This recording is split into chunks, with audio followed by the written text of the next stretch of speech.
All right, welcome to our next lesson. Let's start talking about the internet and intellectual property in regards to the internet. And so, what is property? Well, I'm sure you have a general understanding of what property is, such as you have property ownership of things such as your books um, and other things like your book bag, etc. And one way to that we should kind of think about property is that there's a kind of relationship that goes on with property. So let's say there's a person X who is the owner of a thing or object Y, and we should understand that X can control Y relative to persons A, B, and C, etc.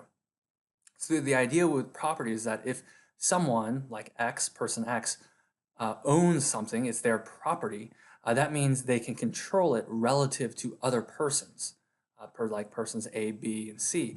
For example, if you own your book, well, that itself, you own it and you can control it relative to other people. For example, if you own that book, then other people cannot steal it away from you, right? Or destroy it in some kind of way without your permission. So that's a kind of an important aspect of property and the notion of property, that we should understand it as being a kind of relative notion that involves a kind of relationship between the owner and other people, and the kind of limits that other people have in regards to what they can do with that owned property or thing. So when all of this is going on, we can say that Y is the property of X. All right, so what about intellectual property? So intellectual property is property that isn't tangible. In other words, you can't touch it or feel it. For example, literary or creative artistic works or inventions, right? These kinds of ideas, you can't really touch them. But when having intellectual property rights, the ideas must be expressed in a tangible medium, such as if it's music, then it has to be written down, for example, in sheet music or on maybe on a CD or on MP3, some kind of more kind of tangible medium. And also the government gives ownership rights to the physical manifestation of the ideas. So the US government, when they do give intellectual property rights, it's not property rights over the ideas that are in one's head. Like, let's say if you have an idea for writing a novel or a poem, you have property rights over kind of physical manifestations of those ideas, such as over physical books, for example. All right, so there are arguments for intellectual property rights and that why there should be intellectual property rights in society. And one argument in favor of it is coming from a deontological perspective. Remember, deontological theory is all about individual rights and rules and obligations, and where these things hold no matter what. They're kind of inviolable, and they hold no matter, it doesn't really matter what the greater consequences are. These kinds of individual rights and rules need to be honored or obeyed. And the deontologist says this: if one has put in labor for an intellectual property, right, you have put in work, let's say writing a song, making a movie, coming up with a computer software program, well then in those kinds of cases, you have deserved the right to own it. You have earned that right by putting in your labor. So this idea of property rights goes back to the philosopher John Locke, who says that when you actually mix your labor in with natural resources of the world, then in a way your labor and that natural resource becomes fused together such that you then own the product of that labor. For example, if you find a field that no one occupies and you put in the work to till that field and plant seeds and water the plants as well as harvest them, then in that situation, given your work and your labor, you can now say that you own that land. But of course, if someone else already previously owned that land and is using that land and farming it, then you cannot have ownership rights over it.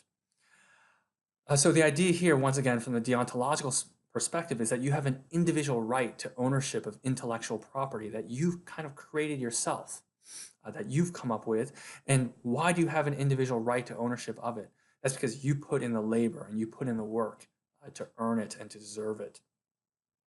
Okay, and from a utilitarian standpoint, they justify intellectual property rights by saying that it will lead to the greater good to have intellectual property rights that bestows a monopoly to the creator, because this allows or encourages the creator to create, which is to the benefit of society.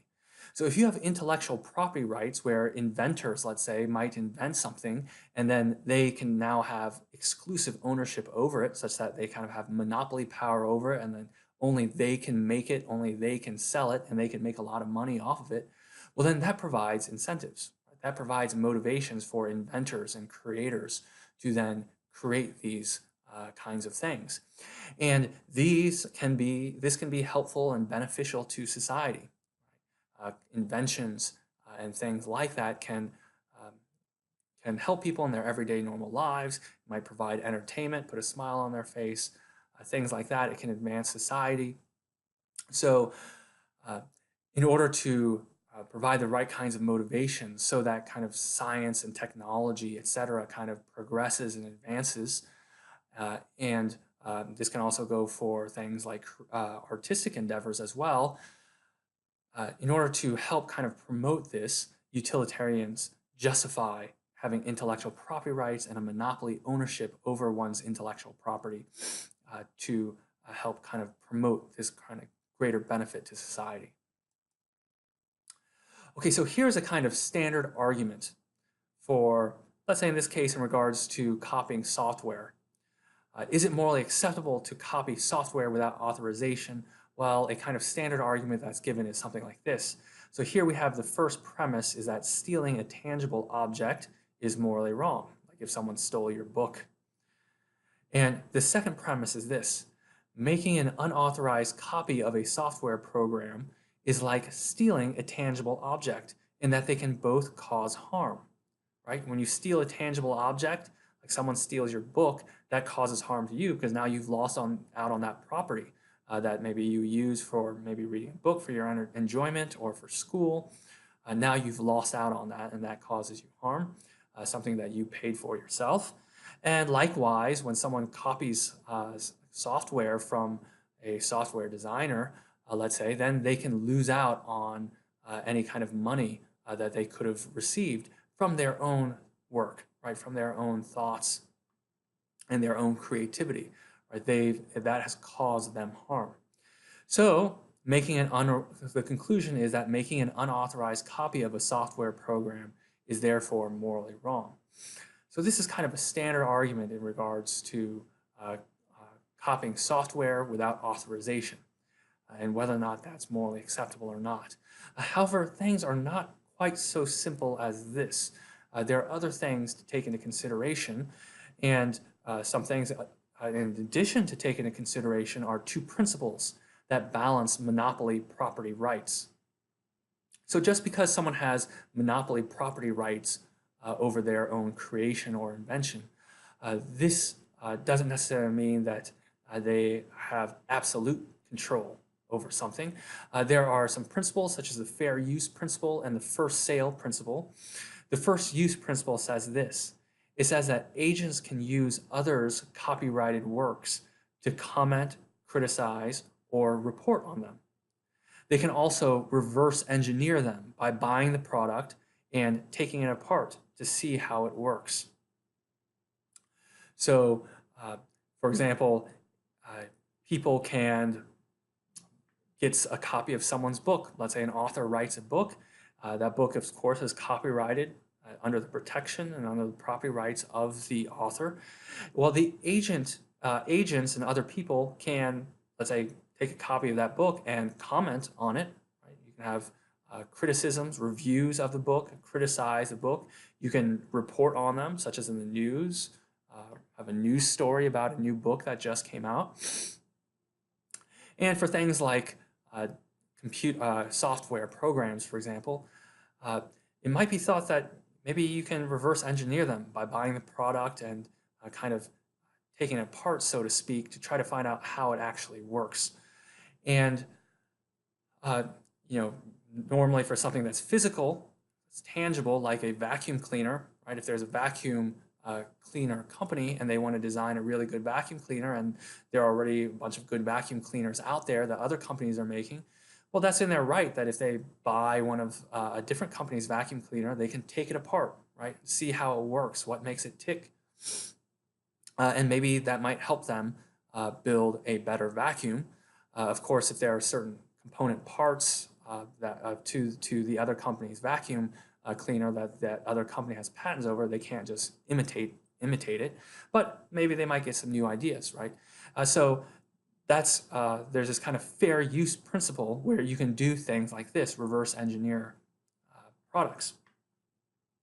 There's also a first sale principle where buyers that purchase a copy, such as of a book, can give away, resell, or even destroy their copy.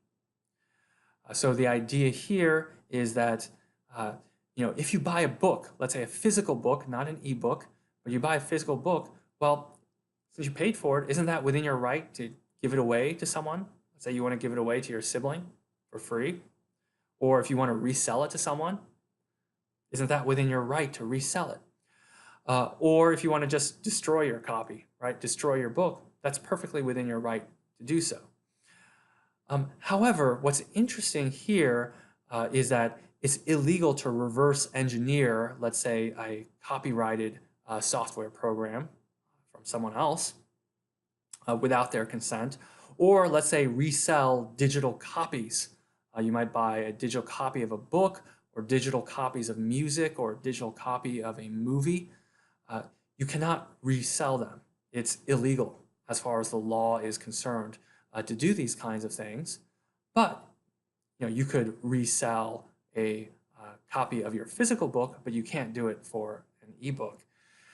So there are questions about this and whether or not you should be able to do it, or whether or not you should not be able to do so. So one thing to think about here is there something different about, let's say, digital copies that, as compared to physical copies of things, just talking about books, let's say, that make it such, these are kind of morally relevant difference that make it such that you cannot kind of resell digital copies of your book over the internet, but you can do it if you have a physical copy of the book, but not a digital copy of the book. So I'll leave that for you to think about further. And this, as we're going to see, is tied into these other relevant issues that we're going to get in right now. So these are real-world examples. There was a person, Lamakia, who operated an online forum at MIT, and this online forum was called Sinosure. And on this website, he invited users to upload and download for free copyrighted software to and from Sinosure. All right, so is this morally permissible or not? Right? With a book, you buy it. If you want to give it away for free, you can go ahead and do so. Why can't you do that for something like computer software? Right? You bought it. Like, if you want to give it away for free, shouldn't you be able to do so? At the same time, we should think about property rights. Right? Remember the deontologists about the creator who creates something. They put in the work, so they've earned it. Right? They've earned the rights, property rights over the thing. Also, the utilitarian perspective that it leads to the greater good, that we should have intellectual property right laws that give these kinds of property rights to the inventor, because this leads to the greater good, because it provides incentives for inventors and creators to create, because they know their inventions and their creations will be protected. Also, there's the Napster issue. Napster facilitated the like distribution, kind of like Sinosure, of copyrighted MP3 music files on the internet, where people could freely download MP3 music. And once again, here we get into copyright issues in regards to musicians and their music, as well as recording studios and recording labels also having rights over to the music itself. if you bought a physical CD, right, and you wanted to give it away to someone, that's perfectly within your right to do it. But in this case, the courts ruled that this is not legal to do over the internet as far as digital MP3 music. So um, these kinds of issues I'll leave open, and we'll get further into them in the forum posts. But you should think about the various reasons that have been given on both sides. Also think about, are there relevant, morally relevant differences perhaps that should be taken into consideration as far as having the right to transfer, let's say, a physical CD to, let's say, your friend versus, let's say, a uh, digital copy of an album over the internet. Right? So let's next talk about music streaming services. So Spotify allows for the streaming rather than downloading of music, and this is free.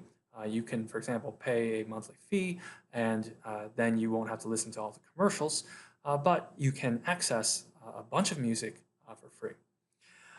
And in their practice, they receive consent from the music industry to do so. So it's not something like they're trying to sneak around the music industry and record labels and artists, but they receive their consent. They sign a contract. Here are some arguments in favor of Spotify. They provide an alternative for members to not pirate music, not steal music, while providing some financial compensation to the music industry. So people in the music industry receive money for this, for allowing for their music to be put up on Spotify. Also, the company Spotify, they've reached a contractual agreement with the music industry. It also allows for exposure for new artists and past artists, or artists past their prime. So new artists in which a lot of people don't know about, in order to kind of introduce their music to more people, if they put their music on Spotify, and having a kind of platform like Spotify can provide more exposure for an up-and-coming artist or band, right? And that can be really helpful for them. Other benefits of Spotify is that artists who are kind of past their prime, they're not really making music anymore that's, let's say, breaking into the charts or anything like that, or maybe they just might not be making perhaps any good music at all. Well, all their older songs, they can, and any new ones, they can give it to Spotify and have it be put up on Spotify. And, there are a bunch of people listening to music on Spotify, and that can keep them relevant, right? At least people are listening to their old stuff and have access to it. And maybe that might lead them to go to their concert or something like that when they come around into town. So there are various arguments in favor of Spotify. But now let's look at some arguments against Spotify and these kinds of music streaming services. A major argument is that they decrease sales for albums, where, for example, album or individual song sales are more lucrative. It's more lucrative in the music industry if people were actually paying money to buy songs or buy albums, rather than just getting them through a streaming service like Spotify. And Spotify does kick them some money, right? Kicks the artists and the recording labels and things like record labels some money, but it's not as much as if they were actually being sold over the internet, let's say, or physical copies such as CDs. I think there are some people who still do that, buy physical copies of CDs, but that would make more money. So it's decreasing the revenue for artists, as well as those in the recording industry. And also, most of the royalties from services like Spotify go to the record labels. They go to the corporations rather than the artists. Keeping in mind, most artists are starving artists, right? Very poor. They're trying to pour in their kind of soul into their work and into their music and trying to make it. Very few make it. Very few those in the music industry actually do make it, and most are starving, and they're not making as much money. Also, it's exploitative. So there's this argument going around that the little amount of money that Spotify does give to the record industry and to artists, it's kind of exploiting artists in that artists aren't making as much money and they're being exploited and they're not getting their fair share of what they should be making for their kind of creativity and their artistry of making music. So one way to think about this is that in the Industrial Revolution, before our government passed laws such as minimum wage, what you'd have is large factories paying people a really small amount of money, an unbelievably small amount of money for their work, much lower than minimum what we have today for minimum wage. And they would have other kinds of conditions like poor working conditions where a lot of workers would die due to unsafe machinery. They would have to work around 12 to 14 hours per day, 6 days a week. It wasn't a 5-day work week, 6 days a week. So a lot of people during that time period had to work in these conditions. In a way, they consented to do so because they had to find work, right? They had to try and put food on the table, although most families could not make ends meet. So they, in a way, consented to it, just like a lot of artists kind of sign a contract with Spotify and allow their music to be put up on Spotify. But they were being, but in that period in the Industrial Revolution, they were being exploited, right? Even though they consented to it, they were being exploited. They were not being paid their fair wage, their fair share of what their work really deserves being paid. Sometimes, for example, in regards to prostitution, for example, you might have women who consent to become prostitutes, but it could be because of exploitative conditions. They're still being exploited. It could be, for example, in a society in which there's sexism and women are discriminated against, and it's more difficult for them to find jobs. And for many women, or some women, it might be the case that they might consent to become prostitutes, but they're being exploited, right? And there's something unjust, there's something not right going on here. So the idea here in regards to Spotify is that even if music artists might consent to it, and they might now, things like online streaming services, music services are so standard now that maybe in order to stay relevant, it would, for many artists, maybe unless you're not like one of the top artists, but for most artists, in order to stay relevant, maybe your music needs to be out there on Spotify. But in order to stay relevant, so you feel this pressure to be on Spotify, but the money that they're paying you for your creativity and for the songs that you write, you're being exploited, right? You're not getting paid your fair share. All right, so that's an argument against Spotify. And I look forward to discussing the ethics of online music streaming services. And this can also include various other kinds of media. So it's just not only music, but discussing further in the forum and getting deeper into it as far as whether or not these practices, morally speaking, are right or not. So that's it for this lesson, and I will see you for the next.